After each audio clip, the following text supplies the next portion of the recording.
1969. President Nixon arrived to spend his first month-long working vacation at San Clemente. For Richard and Pat Nixon, San Clemente was the realization of a lifelong dream. It was a place of pride and power. Today, the gate at San Clemente was closed. It will swing open tomorrow for the return of Richard Nixon, private citizen. Since the excitement of the first year, townfolk have taken their famous neighbor pretty much for granted. Today it was business as usual in downtown San Clemente. But the troubles of Richard Nixon were on everybody's mind. I feel like he let the country down. You think there'll be a change now? Oh, I certainly hope so. Think it'll be a change for the better? It couldn't get any worse. There's a lot of people that thinks that the president is really kind of getting the shaft, so to speak. This is a very Nixon community here, and they've always backed him all the way along, and I just feel that since he's done his duty and he's done a good job, that he should retire and be perfectly content as a citizen again. What impact do you think the resignation will have on this community where he's been living? And I don't think it'll have any effect. It didn't have much effect on the community when he came, and I think that it'll have very little when he leaves. We used to put the banners out, you know, each time he came, welcome Nixon, but we haven't done that for about 3 years, I guess. Now the San Clemente estate becomes nothing more than the Nixon family's private home, and this town loses its status as an international dateline, an alternate capital of one of the world's superpowers. Saul Halpert, KNBC News, San Clemente. Somebody asked Sam Yorty what he thought of this whole thing today, and he said he still believes the Watergate mess was blown out of proportion and that this country is going to miss President Nixon and his administration. Yorty cautioned the American people not to forget that the president did end the war in Vietnam. He brought detente between East and West and helped end the war in the Middle East. Yorty went on to predict that after a short honeymoon, the Democratic majorities in the Congress will try to pull down the new administration of Gerald Ford. And former California Congressman Jerry Voorhees, the man that Richard Nixon beat in 1946 to begin his political career, said in Claremont today that he is relieved that Mr. Nixon is no longer going to be the president. Voorhees said, and I'm quoting him here, "I think that at last the moral sense of the nation and the Congress is caught up with what has been going on in the most immoral and corrupt government this country has ever seen." Those the words of Jerry Voorhees. When the president does come home to San Clemente tomorrow, he'll be coming back to his native state, to a home not far from where he was born. Full circle, then, for a career that spanned the heights and the depths of human experience. Bill Windsor visited some landmarks of Mr. Nixon's earlier years today and now tells that story. It began here for the man who was to become the 37th President of the United States.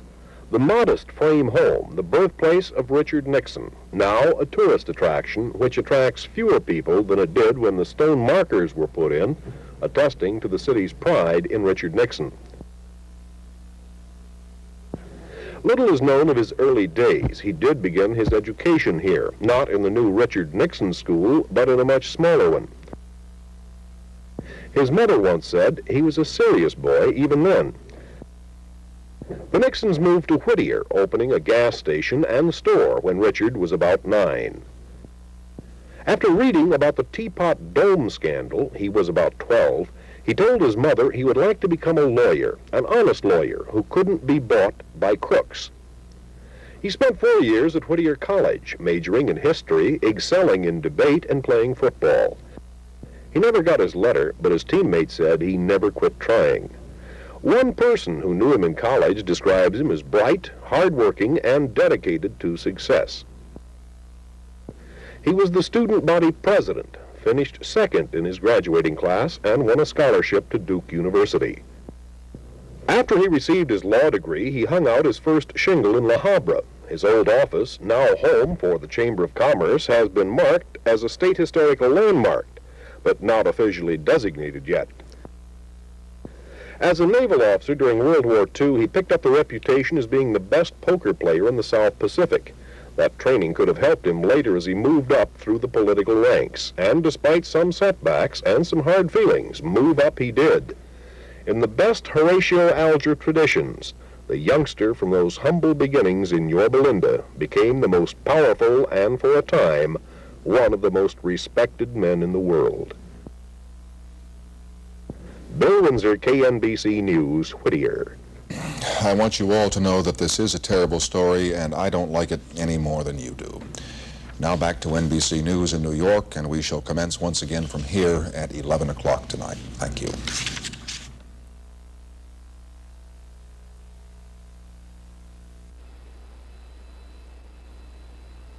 Special news correspondent. Announce. John Shanklin. And Johnny Carson will not be seen this evening, so that we may bring you the following NBC News special program. Here is NBC correspondent John Chancellor. And we're back again with more of the events of this historic and tragic evening. People all over the country, ordinary voters and people in politics, are reacting to the... 11:30 here in Washington. The president, in a 16-minute speech, announced his resignation from office tonight after 2,000 and a few days in office. It's the first president ever to resign in office. The reaction has been rather low in key, but the newspaper which probably contributed most to revealing the Watergate affair, the Washington Post, came out with a headline that is not muted at all. Nixon resigns. I have no doubt that those words were up in print a long time before the president made his speech tonight. The newspaper also contains a huge section summarizing the Nixon years in the White House, and an editorial which may too well have been written before tonight and before the president made his speech, talking about his resignation. One of the more poignant stories to emerge tonight concerns some of the last official photographs taken of the president and his family at the White House. It seems that White House photographer Ollie Atkins burst in on the first family yesterday evening, just when they were about to have dinner. They were taken by surprise, he said, but they were delighted, and these are the photos. First, the whole family, reading from left to right, Edward and Tricia Nixon Cox, the president, Mrs. Nixon, daughter Julie, and her husband David Eisenhower. At one point, according to photographer Atkins, daughter Julie was overcome with sobs, and the president took her in his arms to console her, as you see in this photograph. And here, a somewhat happier picture of the president and his daughter Tricia. These are the last still photographs we've had from the White House in the last 24 hours of the president's stay in the White House, though he still has 11 and a half hours as president before Gerald Ford becomes president. Harry? Howard, I was interested in that headline on the Washington Post, and not meaning to be irreverent, but if you spend your lifetime in journalism and a lot of it in the print media, you are always interested in the size of type that they use. That's the biggest type I've ever seen in the Washington Post, and it takes you back to the biggest type the New York Times ever used, which was Men Walk on Moon. And I suspect the same thing was true at the Post tonight.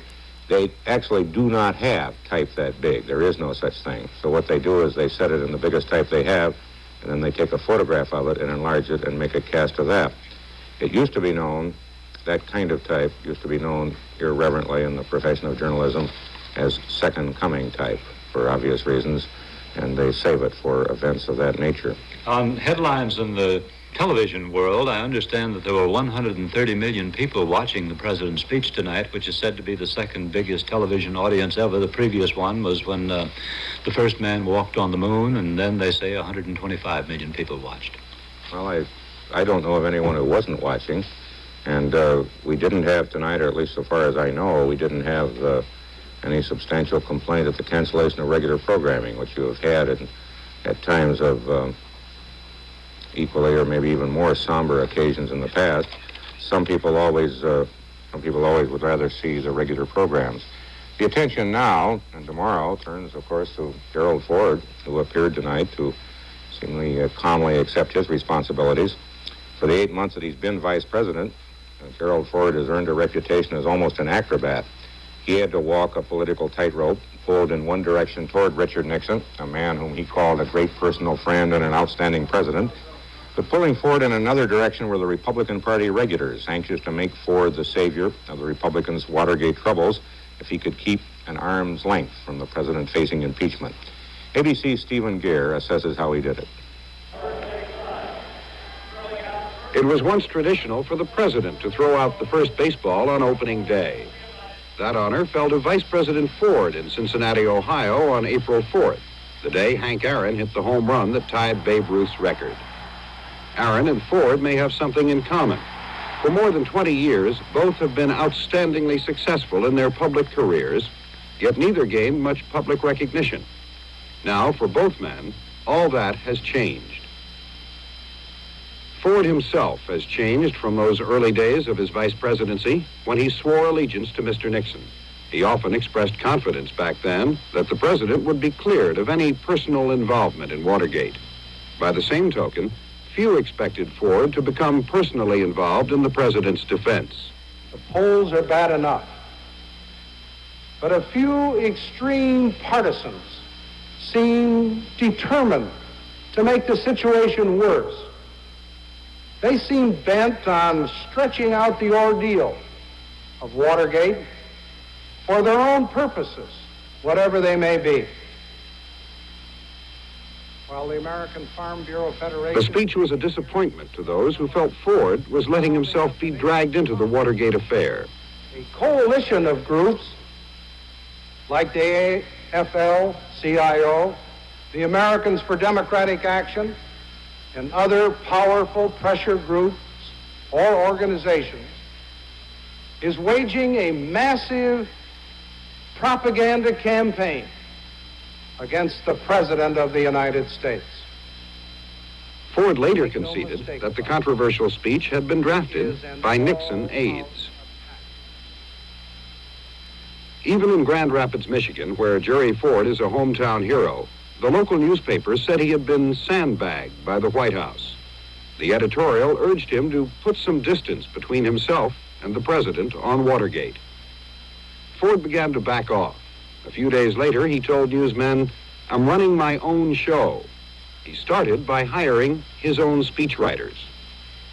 In late January, the White House was inviting key Republicans to read secret Watergate papers it claimed would exonerate the president. The President has volunteered to show it to me. Well, that was part of our discussion yesterday, and I haven't had time to see it. I understand that Senator Scott had asked to see it some time ago, I don't know how long ago, and he was shown the information. Ford wisely avoided the pitfall into which Scott later fell. The Senate Republican leader was unable to back up his defense of the president because the White House would not make the evidence public. Are we headed toward where? Over here? In his early months in office, Ford crisscrossed the country, talking to Republicans on the grassroots level. The Vice President of the United States, Gerald R. Ford. While Ford invariably got a warm reception, he was surprised to find it difficult to generate the same enthusiasm for Mr. Nixon. What jolted Ford most was a special election back home to fill the House seat he had held for a generation. That election was won by a Democrat for the first time in 64 years. A Republican poll attributed the upset to Watergate and Mr. Nixon.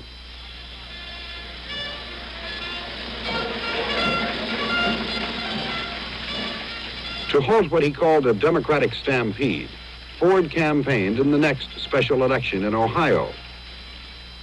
But the Democrats won that House seat too, their third straight victory in Republican strongholds. Watergate was an albatross around the party's neck, and pressure was increasing for the president's resignation. Like other Republicans, Ford began to establish his own separate political identity. More and more, he spoke of himself as his own man. I'm my own man. I think my observations and comments in many areas indicate that where I have differences with the president, and I do, I've indicated my opposition publicly. This growing independence was expressed most dramatically in a speech before the Midwest Republican Conference. I ask this question in all sincerity: what lessons can we learn from Watergate? I think it would be most improper for us to speculate on the criminal and legal aspects of this sorry episode in recent political history. But I think it's fair that we can draw certain obvious political conclusions from that tragedy. The political lesson of Watergate is simply this: never again must Americans allow an arrogant elite guard of political adolescents like creep to bypass the regular Republican Party organization. While it was Ford's intent to exorcise Watergate from Republican politics, his denunciation of the committee to re-elect the president was also a reflection upon the man who had set it up, Richard Nixon. After a few more tough speeches on Watergate, Ford was called in by the president for a private chat. After that, the speeches weren't quite the same. I have read the transcripts. I have talked to many who are probably more authoritative on all of the evidence than myself. And I am convinced that President Nixon knew nothing of the planned break-in or the execution of it at the Democratic National Headquarters. And I'm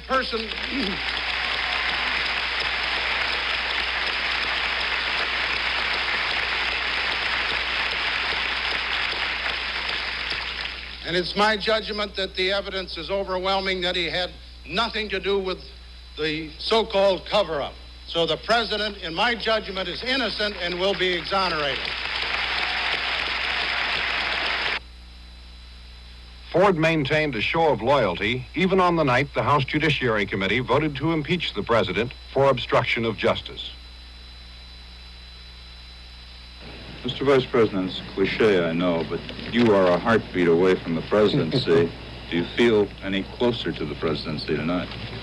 No, I still have the faith that I've had before, that the president is innocent of any impeachable offense, and I will continue to do the best job I can as vice president, because that is the position I think I will hold until January 1977.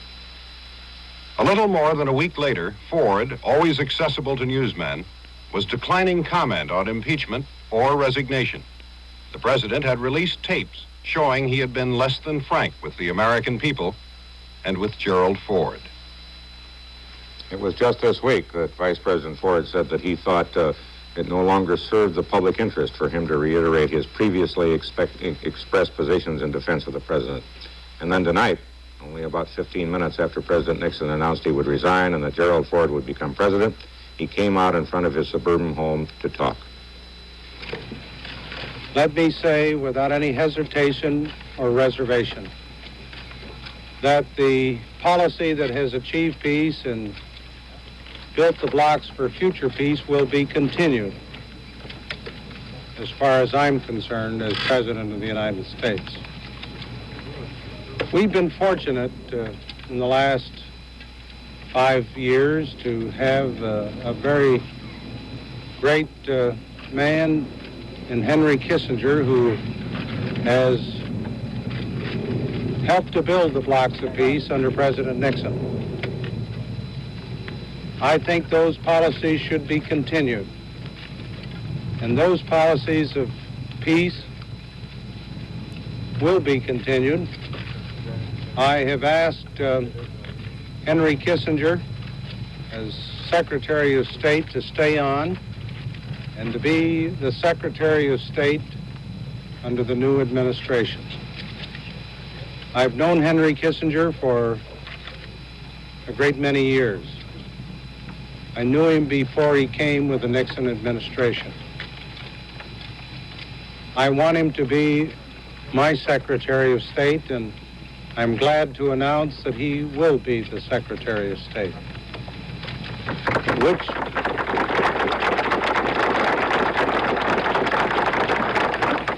which means that he and I will be working together in the pursuit of peace in the future as we have achieved it in the past. we have many other problems.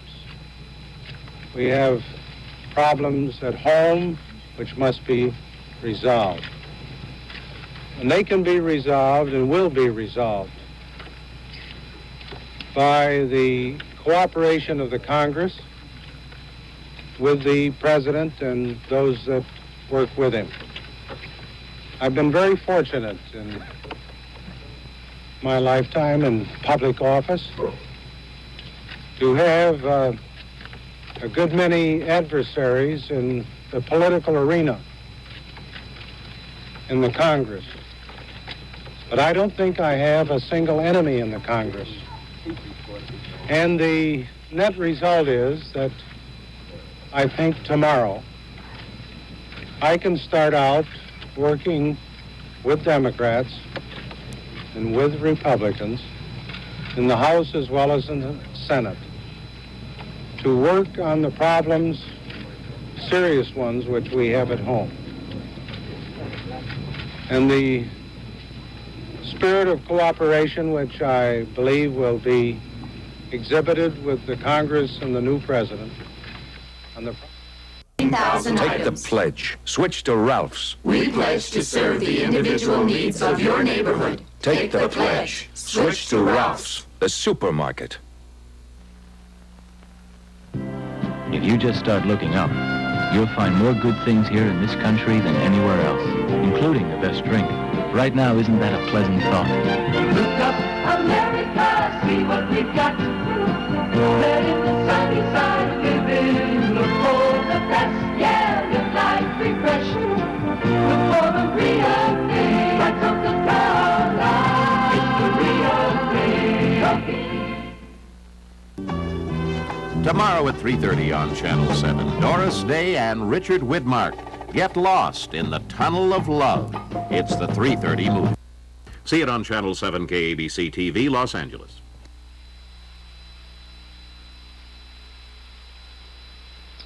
Three hours ago, President Richard Nixon made his 37th speech to the American people from the Oval Office of the White House. The substance of it was known in advance. It was known that he was going to announce his resignation, the first president in the history of the United States to do so while in office. And yet when the actual announcement came, when the words came, there was a tremendous impact. As Mr. Nixon said, what he was known to say.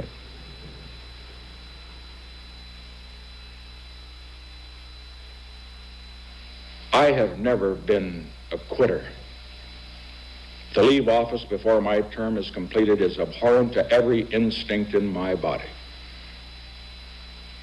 But as president, I must put the interests of America first. America needs a full-time president and a full-time Congress, particularly at this time with problems we face at home and abroad, to continue to fight through the months ahead for my personal vindication would almost totally absorb the time and attention of both the President and the Congress in a period when our entire focus should be on the great issues of peace abroad and prosperity without inflation at home. Therefore, I shall resign the presidency effective at noon tomorrow. In spite of more than 2 decades in the glare of public life, Richard Nixon has managed to remain a private person, seldom allowing a glimpse of the inner man. But it is possible to perceive in his public statements flashes of the personality of the man within the president. ABC News correspondent Herb Kaplow takes us now through a session of Nixon talking about Nixon. Even after Watergate had so compromised his presidency and himself, Richard Nixon maintained he was not beleaguered. He prided himself on his strength, on an ability to tough out the crisis. He'd faced other crises, he told us, and Watergate was a challenge as much as a burden. And I suppose because I've been through so much, that may be one of the reasons that when I have to face an international crisis, I have what it takes. President. And, Mr. Torres, I have a quality which I guess I must have inherited it from my Midwestern mother and father, which is that the tougher it gets, the cooler I get. the captain's job to bring that ship into port. And I can assure you that you don't need to worry about my getting seasick or jumping ship. I'm going to stay on that helm till we bring it into port. There was one startling display when the president lost his composure in public. In New Orleans, Press Secretary Ron Ziegler being shoved by the president and being ordered to keep newsmen from following too closely. That was in August of 1973, a time when the president was laboring to regain public confidence, public trust. Let others wallow in Watergate, he said. We're going to do our job. And devotion to hard work has been a persistent Nixon theme. Here is Richard Nixon on the work ethic. Any suggestion that this president's ever going to slow down while he's president, or is ever going to leave this office until he continues to do the job and finishes the job he was elected to do, anyone who suggests that, that's just plain poppycock. We're going to stay on this job till we get the job done. I have no intention whatever of walking away from the job I was elected to do. As long as I am physically able, I'm going to continue to work 16 to 18 hours a day for the cause of a real peace abroad and for the cause of prosperity without inflation and without war. And I can assure you that no matter what some of my good-intentioned friends and certainly, I would say, honest opponents may suggest to the contrary, I'm not going to walk away till I get that job done. When I was elected to that office, I knew that I was elected for the purpose of doing a job and doing it as well as I possibly can. And I want you to know that I have no intention whatever of ever walking away from the job that the people elected me to do for the people of the United States. The virtues of hard work have been echoed in the rare public statements of the Nixon women. Pat Nixon calling for Watergate to be put behind us so the president could continue with the more pressing national business. Despite the desires to get on with the running of the country, the issue of ultimate responsibility for Watergate would not disappear. The president's public statement suggested he was willing to take the responsibility, but more as a matter of omission than commission. Preoccupation with other pressing matters kept him from the tight rein he now felt he should have held on overzealous aides. The easiest course would be for me to blame those to whom I delegated the responsibility to run the campaign. But that would be a cowardly thing to do. I will not place the blame on subordinates, on people whose zeal exceeded their judgment, and who may have done wrong in a cause they deeply believe to be right. In any organization, the man at the top must bear the responsibility. That responsibility, therefore, belongs here, in this office. I accept it. But personal blame, to what degree of personal blame do you accept for the climate in the White House and at the re-election committee for the abuses of Watergate? I accept it all. People around me didn't bring things to me that they probably should have, because I was frankly just too busy trying to do the nation's business to run the politics. And on that, I say, if mistakes are made, however, I'm not blaming the people down below. The man at the top's got to take the heat for all of it. The heat Mr. Nixon was taking from the media was scorching enough to cause him to place some blame of his own. After months of silence on Watergate, the president held a news conference in the late summer of 1973. It was tough to govern, he said, while under a constant barrage each night on the network news programs. This theme of unfair criticism reverberated in later and more frequent presidential appearances. There are a great number of people in this country that didn't accept the mandate of 1972. After all, I know that most of the members of the press corps were not enthusiastic, and I understand that, about either my election in 68 or 72. That's not unusual. Frankly, if I had always followed what the press predicted or the polls predicted, I would have never been elected president. But for 4 months, to have the President of the United States, by innuendo, by leak, by, frankly, leers and sneers of commentators, which is their perfect right, attacked in every way without having some of that confidence being worn away. It isn't pleasant, for example, to hear or read that $1 million in campaign funds went into my San Clemente property, and even after we have a complete audit, to have it repeated. Those are things which, of course, do tend to get under the skin of the man who holds this office. I have never heard or seen such outrageous, vicious, distorted reporting in 27 years of public life. I'm not blaming anybody for that. Perhaps what happened is that what we did brought it about, and therefore the media decided that they would have to take that particular line. But when people are pounded night after night with that kind of frantic, hysterical reporting, it naturally shakes their confidence. And yet, don't get the impression that you arouse my anger. You see, I have that impression. You see, one can only be angry with those he respects.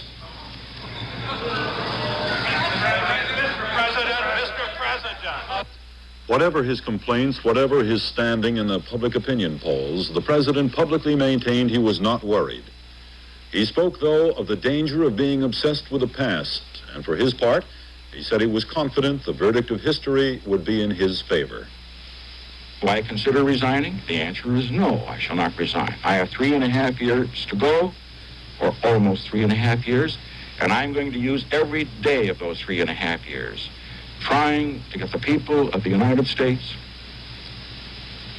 to recognize that whatever mistakes we have made, that in the long run, this administration, by making this world safer for their children, and this administration, by making their lives better at home for themselves and their children, deserves high marks rather than low marks. Late in 1973, a major effort to convey the image of candor. The president's own income tax reports were made public. He took on the issue as to whether he'd profited financially while in the White House. And the nation had an extraordinary view of a president commenting on his own integrity. I want to say this to the television audience. I made my mistakes, but in all of my years of public life, I have never profited from public service. I've earned every cent. And in all of my years of public life, I have never obstructed justice. And I think, too, that I can say that in my years of public life, that I welcome this kind of examination, because people have got to know whether or not their president's a crook. Well, I'm not a crook. Nixon on Nixon, an introspective look at a private man driven from what one writer called a cocoon of staff protection into taking his case to the people virtually alone. We'll have more on the man who tonight said that tomorrow he will resign for the first time that a president of the United States has ever resigned. We'll have more on this historic night after this brief message. There you go again, rubbing your eyes. What's bothering him this time? Pollution? Dust? Smoke? Glare? Pollen? Or just plain old tired eyes? Don't rub. Instead, treat your irritated red eyes to Visine with tetrahydrozoline to get the red out fast. You'll see it soothe. You'll feel it freshen. When you feel like rubbing, your eyes feel like Visine. When you're hungry and thirsty, remember your two oldest friends. At the Wiener Schnitzel, every hot dog is a different taste experience. Tangy, cheese flavory, savory, super delicious. And now, when you buy a 35-cent Coke, you get to keep the glass. A great offer from der Wiener Schnitzel. There's always more than you bargain for. Two guys, naturally. Double exposures can't happen with this great GAF 220 pocket camera. Complete kit, now just $15.77. You save over $9. Go modern with a Permaneer open shelf bookcase, desk unit, wall unit, or record cabinet. Your choice now just $19.88 through Sunday. There's always more than you bargained for. Two guys, naturally. We at Ralph's know what your shopping problems are. Shortages, inflation. So we make a firm price pledge. We pledge to maintain low prices every day in your neighborhood Ralph's. We pledge to offer a vast selection of quality food products. Our stores on the average stock over 15,000 items. We pledge to serve the individual needs of your neighborhood. If you're concerned about your shopping costs, take the pledge. Switch to Ralph's, the supermarket. We just showed you some film, lots of film, about President Nixon under pressure in the past year of Watergate problems. Whatever the pressures the presidency that battered Richard Nixon, he could always be confident that he had the support of a very supportive family in a time of crisis. Pat, the long-suffering wife, was even at his side, from Checkers TV appearance of the 50s to the triumphant tours of China and Russia 20 years later. And as they grew to womanhood, the Nixon daughters began playing a greater role in the president's public life, as we see in this profile by Virginia Sherwood. Julie and Tricia Nixon came of political age, campaigning for their father in his 1968 race against Hubert Humphrey. On the morning after Election Day, the triumphant candidate told his supporters how Julie's faith had never wavered. During grueling days on the campaign trail, Julie had been working secretly on a victory gift for her father, never doubting that it would be appropriate. Now, President-elect Nixon could hold aloft a needlepoint replica of the presidential seal. It was only one of the many rewards of having a pair of articulate and photogenic daughters.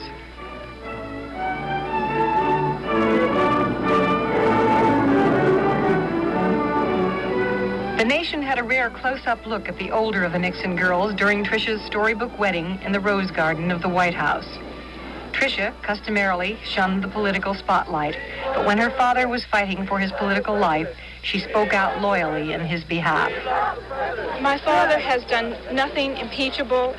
He has done nothing wrong, and I think that, as you all will agree, you have to have done something wrong to be impeached. He has these great goals: peace in the world and creating a more harmonious atmosphere between nations of the world. This is really what he's concentrating on. And I really think that he's going to go down as a very patriotic, great person who tried to do the best he could for the country and the world and brought a more peaceful climate to the world. I'm so proud of him. Are you from Columbus? Sure are. Oh, yes. No less proud is Julie Nixon Eisenhower, 2 years younger than Tricia, but a good deal more at home in the political arena. Julie appeared to enjoy pressing the flesh in her father's campaigns, and when Watergate burst, she didn't flinch at the deluge of questions. Watergate! What about Watergate, Events have proven that my father was as much in the dark on Watergate as anyone until March 21st. So if anyone erred in that matter, it was because they were totally in the dark. I don't think it was a Machiavellian reason. Speaking from a personal sense, this is a difficult time for me, and I'm sure it's difficult for my father because he feels that he can't comment publicly on Watergate more than what he's already said, and that is that he was not involved, did not plan the bugging, was not aware of the cover-up. My father is voluntarily surrendering the tapes. He is appointing a special prosecutor. He is not now, nor has he ever tried to hide anything. The point that I make now is that we are proceeding as best we know how to get all those guilty brought to justice in Watergate. But now we must move on from Watergate to the business of the people. And the business of the people is continuing with initiatives. Styles were different, but the substance of Nixon's offense seemed well coordinated with Julie's defense. Just a moment. We've had 30 minutes of this press conference. I have yet to have, for example, one question on the business of the people. The people are interested in Watergate. They want to know the truth. They want to know the facts. They want to know the story. But they are concerned that as much attention be given to the energy crisis, be given to inflation, be given to strategic arms talks, all these vitally important issues. Julie created an issue of her own with a chance remark to reporters that the president had thought about resigning. My father was playing devil's advocate. The idea of resignation was something that came into his mind because he was exploring, in his mind, he loves his country, and he was exploring every way to solve the Watergate thing, and how to solve it in the best way. And he thought if by withdrawing himself, he could make everything in government move ahead and nothing, not all the attention be drawn to Watergate and not to the Brezhnev summit that was coming up and this kind of thing, that he would be willing to step aside. White House spokesman tried to sidestep those resignation remarks, but Julie did her best to enlighten the press. There was never a denial of the discussion. What Jerry Warren said was that my father had never discussed resigning with his staff. This was a family discussion. It was not ever something my father ever seriously considered, and consequently, it never went beyond the family in one discussion. And I think that the White House had to make it clear that this had never been discussed within the staff, because for months they had been telling the press corps that my father had not discussed resigning. And they had to make that very clear because, as you know, the press corps feels that there's a credibility gap between what the administration says and what actually happened. I hope that makes it clear. What was perfectly clear was the loyalty of the Nixon girls.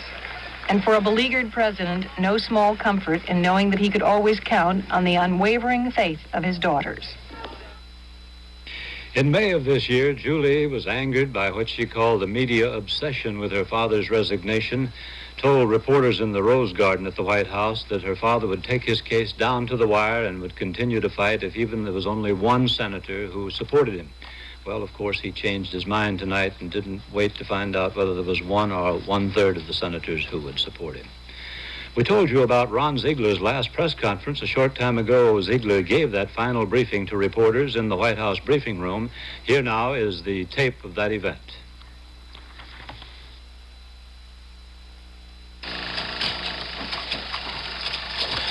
Well, I don't have a great deal of additional information at this time to provide you, but I did think that it would be important tonight to tell you about tomorrow's schedule and also to give you a brief recap regarding the President's activities today. Tomorrow morning, President Nixon will bid farewell to members of the Cabinet and the White House staff. That will take place in the East Room at 9:30 a.m. Joining President Nixon and Mrs. Nixon at that time to say farewell to the Cabinet and the staff will be Julie and David and Tricia and Ed Cox. Following President Nixon's remarks to the staff and the Cabinet, the President and the family will depart the South Grounds by helicopter for Andrews Air Force Base, and they will fly from there to their home in San Clemente. The President and Mrs. Nixon will depart the South Grounds at about 10 o'clock in the morning. There will be press coverage, if you would like, of the remarks to the Cabinet and staff tomorrow and of the departure. The President's letter notifying the Secretary of State of his resignation, effective at noon tomorrow, as the President announced tonight, will be delivered to Dr. Kissinger's office here at the White House by noon tomorrow. As I said earlier today, this has been a difficult day, and these have been difficult times. I would offer only a personal observation that the strength of the President during this period and the strength that I believe and the courage that he showed tonight, I think, has sustained the members of the staff who have served the President over the last 5.5 years and over the last years and months. All I know have respect for the President and the cause for which he has represented through the period of his presidency. The President, for those of you who have asked, what his activities have been today. We've tried to announce those throughout the day, but to recap those for you at this time, he was up early this morning and spent time alone in the residence in the Lincoln sitting room before coming to the Oval Office this morning, where he met with Al Haig to discuss the business that remained at hand. The President, as you know, also met with Vice President Ford for over an hour this morning. That meeting began at 11 o'clock and lasted for over an hour. This afternoon, the President met with members of his personal staff and then spent most of the afternoon working on the address which he delivered to the American people tonight. Shortly before 7 this evening, the President, as you know, left the Executive Office building and wanted to walk to the residence privately, and he did that.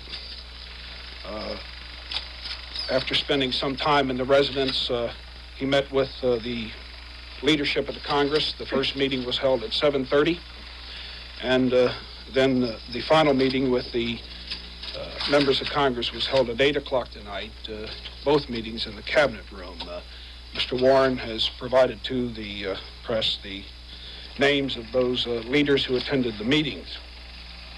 Following the speech tonight, the President left the Oval Office and walked together with Henry Kissinger, Secretary of State Kissinger, to the residence.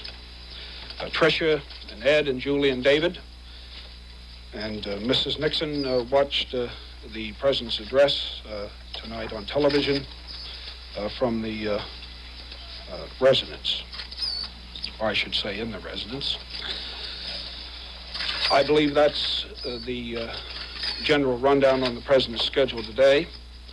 I really don't think that at this time that I can answer probably the many questions that you might have. But Mr. Warren will be available, and we will provide answers to your questions, of course, regarding the additional items on the President's schedule as they may develop tomorrow. And we'll provide any additional information to you as the evening and morning unfolds. But I'd just like to take a minute myself to say goodbye. I hope over the next few weeks to have a chance to see each of you personally. But this is the last time we will be meeting in these circumstances. We've met, of course, in these circumstances, or in this setting, I should say, many times here and around the world. I've been proud to be President Nixon's press secretary over the past 5.5 years.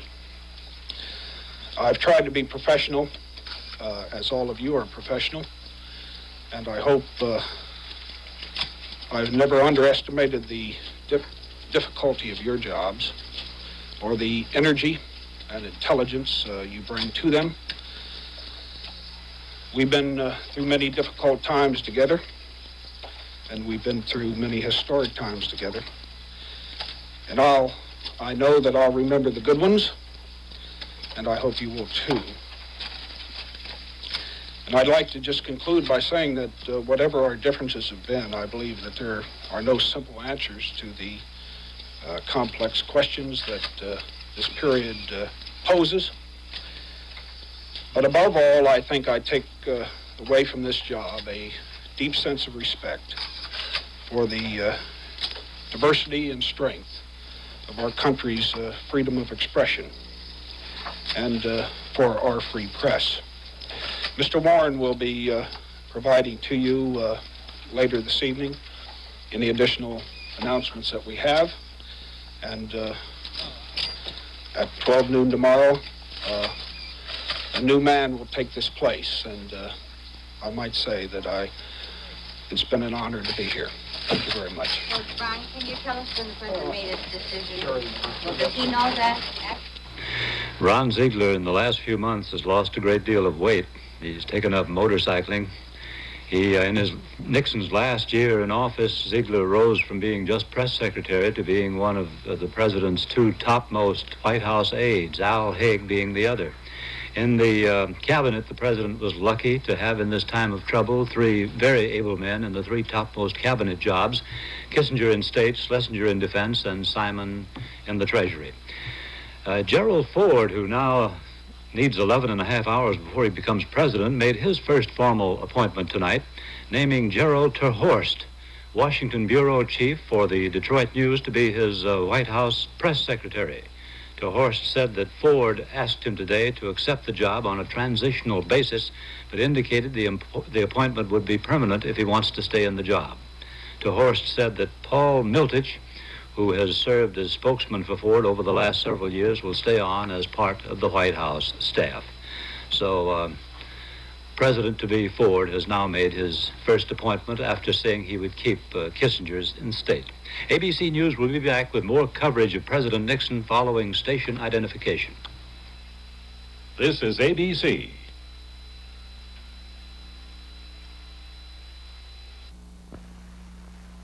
If you're looking for a beer that's born wet and clear, born in the land of sky blue waters, then reach for a Hamm's, reach for a Hamm's, Hamm's, the beer you've been looking for. Hamm's is the beer you've been looking for. Hamm's, the beer you've been looking for. I will. I will, but Jim won't. Yes, I will have a second cup of coffee. Jim never wanted a second cup of coffee at home. I always thought he just didn't like coffee a lot.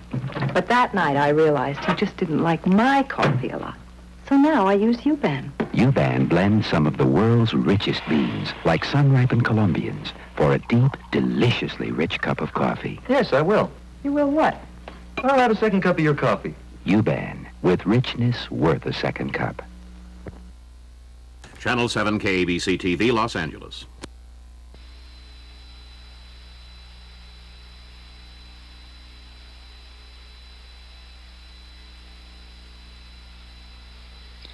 The job that Gerald Ford really wanted in life, had a strong ambition for, was to be Speaker of the House of Representatives. So in a sense, he failed. He only made president. Well, the man who did make Speaker, House Speaker Carl Albert, was one of a group of 5 congressional leaders who President Nixon met with this evening about an hour before he announced his resignation. Later, Albert talked to reporters about that meeting and about his reaction to the president's speech tonight. I really think he came off well. And I think he did in his speech. Maybe it's partly the emotion of the time. Because some of my colleagues had predicted to me today that he would lambast the Congress, and he didn't. He told us down there that a president needed to work full-time, so did a Congress, and he hastened to say that if there was an impeachment, it would tie the Senate up from 2 to 4 months. So his whole attitude as he left was one of gratitude for his friends and understanding for those who had not agreed with him. Mr. Speaker, I think it's a fair question to ask you, if the president left by helping to unite the nation, what you Democrats in Congress intend to do in the way of pledging support to our new president, Mr. Ford. Well, I think that's one of the most important things that the president said tonight. He told us that this was a killer of a job. Well, President Johnson told me the same thing once, and President Kennedy said something almost the same. It's a full-time job, and it has enormous traumatic experiences that go with it, and that anyone who had any way of understanding what any person who occupied the job had to go through would want to cooperate with him, and I think that's particularly true of the Congress. We all know Jerry Ford. Everybody but the 5 or 6 new members that we have has served in the House with Jerry Ford, and some of us have served a long time. I was here 2 years before he was. So I've served with him every day that he ever served in the Congress. I like him. And I look upon his job as one of tremendous challenge. I hope I can make it easier for him, and I hope the country can make it easier for him. Carl Albert, Speaker of the House of Representatives, Democratic congressman from a town that used to be called Bug Tussle, Oklahoma. But in view of their famous son, they decided to change their name to something I think more dignified, but I've forgotten what it is. Bug Tussle, I remember. Harry? Well, Boston, Massachusetts is not as interesting a name as Bug Tussle, Oklahoma, but we've got a report from Boston showing how the citizens there reacted to this evening's historic events. And we'll now go and hear that. The crowd in Slades on Tremont Street watched the president's final announcement quietly, pensively, almost unemotionally. Some seemed to be saddened, but as they later expressed, not for Mr. Nixon, but for the consequences of his 5.5 years in office. I just personally think it's a sad day for this entire country when they allow a man to get to a position like this where it caused such a shame all over the world. He has made it sort of a very hard thing to express with children, because you talk with your children about being, you know, your integrity, about your, you know, honesty and things like that. And then when your president itself does not live up to those standards, it sort of makes a very hard viewpoint for a mother to discuss with their kids as to how they should grow up and how they should conduct themselves. For something like this to happen at this point, it's difficult for us to even absolve this, and I think that most of the people, and myself in particular, don't really realize the importance and the shock that this has caused our country and our people, black and white. In downtown Boston, where a good part of the history of this country began, the streets seemed especially quiet. Few people loitered, no horns blared. And yet, within one city restaurant at least, Betty's Rolls-Royce in Government Center, there was food and music, but barely a hint of anticipation of what was perhaps to be the most historic moment of our lifetime. This is the 37th time. The people watched and listened, most of them intently, some half-heartedly, others not at all. There were jeers, a few tears, and applause at the announcement of resignation. And when it was over, sighs of relief, feelings of remorse, wishes, hope, and even indifference. Very disappointed in him, really. He just reiterated the things that I thought he's been caught on right along, and I just thought he'd go out in a little grander style and just say, hey, I played my cards and I lost. We heard these same sincere expressions 2 years ago, and he's just shown us again what a persuasive liar he is. Well, I feel we've waited for this moment for a long time, and it's finally come. We feel a little sad. I think it's finally proven that the Constitution does work, and we're all Americans, and I think he acted like an American this evening, and now let's all go back to work and get the country back on its keel. I feel the man didn't have any other alternative. He was forced into this situation. Unjustly. I really felt bad for the man. I know what we have, but I do not know what we're going to get. As you just heard, reaction was mixed, and tomorrow some people will ask for mercy while others will shout for due process and punishment. But beyond the opinions, it is hard to imagine any American tonight without at least a twinge of pain. It is our country, it is our Constitution, and it was our leader who fell. I'm Natalie Jacobson. People of Boston in Massachusetts, which was the only state in 1972 which voted against Richard Nixon. We go a long way now, and we have a report from ABC's Ken Keshawahara, who spent this evening in Whittier, California, President Nixon's hometown, and watched the president's resignation speech with two of the president's oldest friends.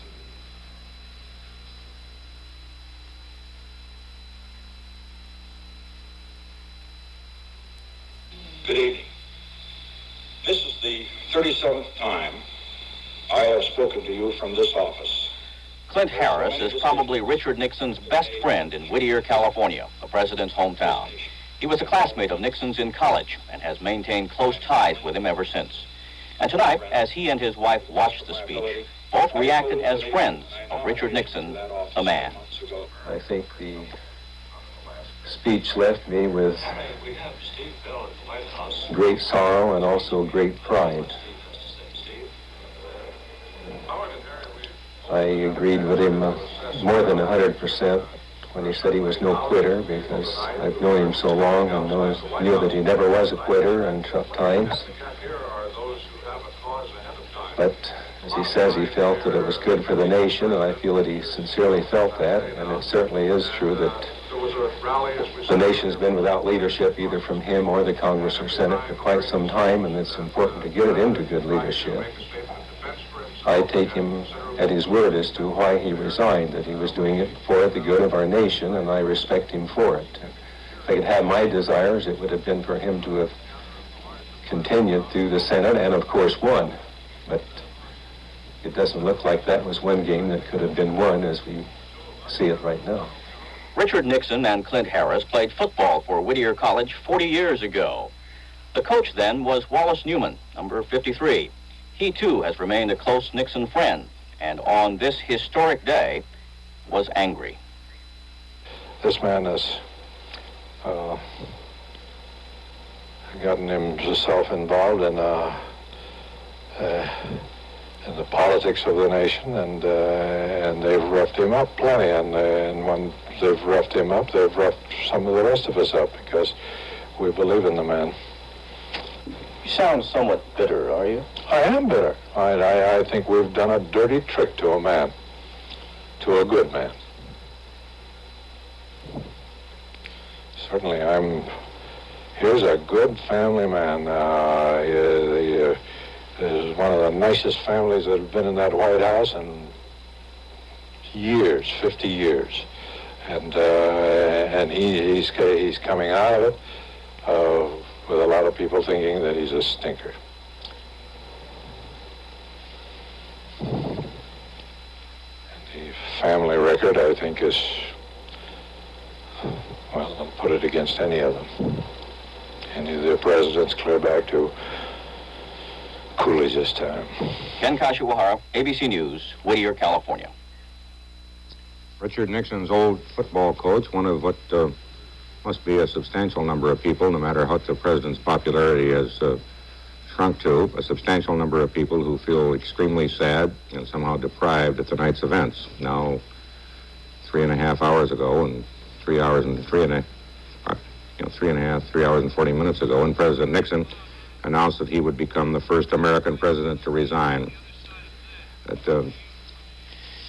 the friends of Richard Nixon, the people who in public life retained great loyalty to him, were not all that many on a personal basis. He was a private man. He didn't speak that freely to that many people. We saw one of the men who had been with him a long time earlier tonight, Herb Klein, who was his communications secretary. Now Dick Shoemaker and Robert Finch. Positive and strong, and reflected his sense of the office and his sense of the presidency and his sense of 28 years of, I think, remarkable service as a public official. And I think he set the stage well for Jerry Ford. You've known Mr. Nixon for many years as both a friend and a political